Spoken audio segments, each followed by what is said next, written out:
चमकपुर गांव में गोपाल नाम का एक लड़का रहता था। उसकी सौतेली माँ और बाप ने उसे घर से निकाल दिया था। उसकी सौतेली माँ ने सब कुछ अपने और अपने बच्चों के नाम पे कर रखा था और गोपाल को हिस्से के नाम पे 3 गायें दे रखी थी। गोपाल पढ़ा लिखा तो बहुत था, पर नौकरी ना मिलने के कारण उसने सोच लिया था कि वो अब उन तीनों गायें की खूब देख रेख करके उनसे जो दूध मिलेगा उसे बेच के अपना कारोबार चलाएगा।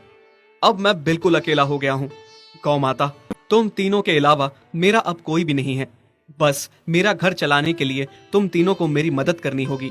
तीनों गायें बहुत ही हट्टी कट्टी और जवान थीं और रिश्ते में भी एक दूसरे की बहनें लगती थीं। चंपा, चमेली और मैना। मैना सबसे बड़ी और समझदार गाय थी।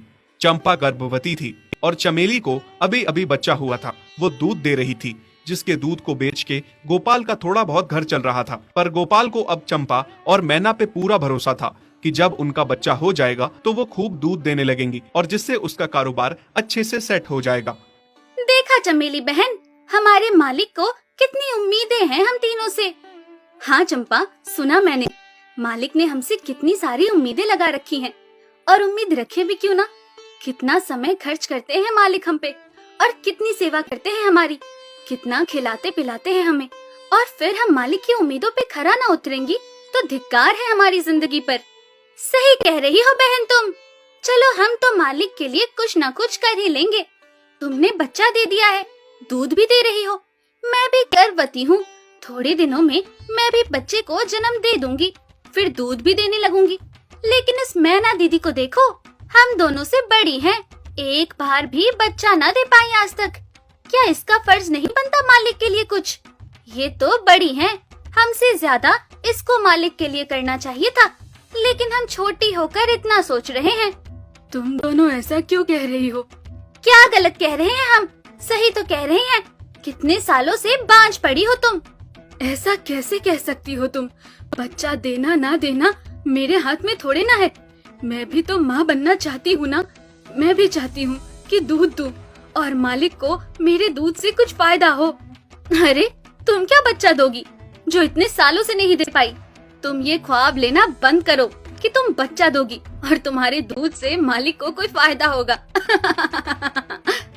दोनों छोटी बहनें बड़ी बहन मैना की बेबसी का मजाक उड़ाती हैं और उस पे हंसती हैं। इस बात से मैना बहुत दुखी होती है और रोती है कि उसी की बहनें उसको दिलासा देने की बजाय उसे ताने मार रही हैं, उसका मजाक उड़ा रही हैं। फिर एक दिन गोपाल का पड़ोसी उससे कहता है, अरे गोपाल, तुम्हारी 2 गायें तो ठीक है, एक गाय का क्या है? उससे तुम्हें कोई फायदा नहीं है, बेच क्यों नहीं देते उसे? अरे नहीं नहीं भाई साहब, बेचना क्यों उसे? अभी बच्चा नहीं दे रही तो क्या पता कल वो बच्चा दे दे। कोई भी काम जल्दबाजी में नहीं करना चाहिए। अरे नहीं गोपाल, मेरे कहने का ये मतलब था कि तुम्हें अपना कारोबार जल्द खड़ा करने की जरूरत है, क्योंकि तुम्हारे घर वालों ने तुम्हारे साथ जो कुछ भी किया वो बहुत गलत था। अब तुम्हें जो भी करना है अकेले ही करना है। आगे शादी भी तो करनी है तुम्हें, उसके लिए भी खूब पैसा कमाना पड़ेगा। जब तुम्हारी सारी गायें दूध देंगी तभी तो कारोबार अच्छा चलेगा ना। हाँ, बात तो तुम सही कह रहे हो भाई। मेरी मानो तो तुम अपनी गायों को क्रॉस करवा के देख लो, शायद उससे बच्चा हो जाए। हाँ, ये सुझाव तुमने सही दिया, मैं कल ही ऐसा कर लेता हूँ। सुना तुमने मैना बहन मालिक की बातों को? कितना परेशान है मालिक तुम्हारी वजह से। पर तुम्हें तो कोई बात कह ही नहीं सकते, झट से बुरा जो मान जाती हो तुम। मैना ये सब सुन के बहुत दुखी होती है, पर करती भी क्या, उसके हाथ में कुछ नहीं था। गोपाल ने मैना को क्रॉस करवा के भी देखा, पर उसका भी कोई फायदा नहीं हुआ। गोपाल, जो सुझाव मैंने तुम्हें दिया था, क्या वो तुमने आजमाया? हाँ भाई, वो भी करके देख लिया, पर उसका भी कोई असर ना हुआ। ये गाय किसी काम की नहीं है गोपाल, मेरी मानो तो इसे बेच दो। मैं सोच रहा हूँ एक बार फिर से क्रॉस करवा के देखता हूँ, शायद कोई बात बन जाए। देख लो, पर मुझे नहीं लगता। देखा, इन लोगों को भी पता चल गया, तुम बच्चा नहीं दे सकती, तुम बांझ ही रहोगी।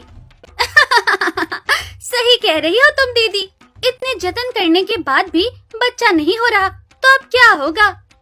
गोपाल मैना को एक बार फिर से क्रॉस करवा लेता है। दोनों बहनें चंपा और चमेली मैना के बांझपन का मजाक उड़ाती हैं और उस पे खूब हंसती हैं।